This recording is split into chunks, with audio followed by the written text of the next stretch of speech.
What a wonderful piece. I'm going to go out on a limb and say City Trees is very enjoyable. Oh, okay. I'll leave it alone. Leave it alone. Okay. Well, you know, as it's very interesting, we come back kind of full circle, but before we do, if you'd like to help us keep programs like this free and keep bringing them to our community, there's a Tiffany outside where you can drop a small donation in. If you feel good, it helps us bring these programs to us. You can check out our activities for the rest of the spring at www.hanoverwins.org. We have our 40th anniversary concert on April 27th, which is a ticketed event at Morristown High School.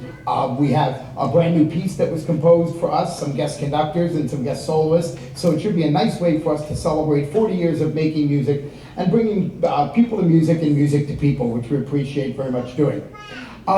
We kind of come full circle as a Kaleidoscope tends to.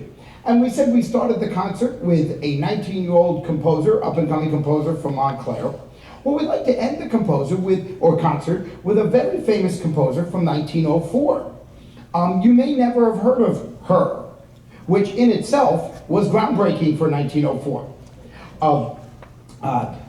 Helen Butler was known as the female Susan. And she was composing marches back in the early part of the century, and she had an all-female band. It was actually one of Teddy Roosevelt's favorite bands, and also one of Teddy Roosevelt adopted our next piece, Cosmopolitan America, as his second, I believe, campaign song when he did it. But this was a big deal for a woman to be a conductor, a composer, and the band conductor at that time. And very funny, there was an article in the Cincinnati Post of 1911, and it said, "Hobbled will hold marchless parade." And it said, because their hobbled skirts make it impractical for them to march, Helen May Butler's ladies band will parade the streets of Cincinnati Saturday in a streetcar.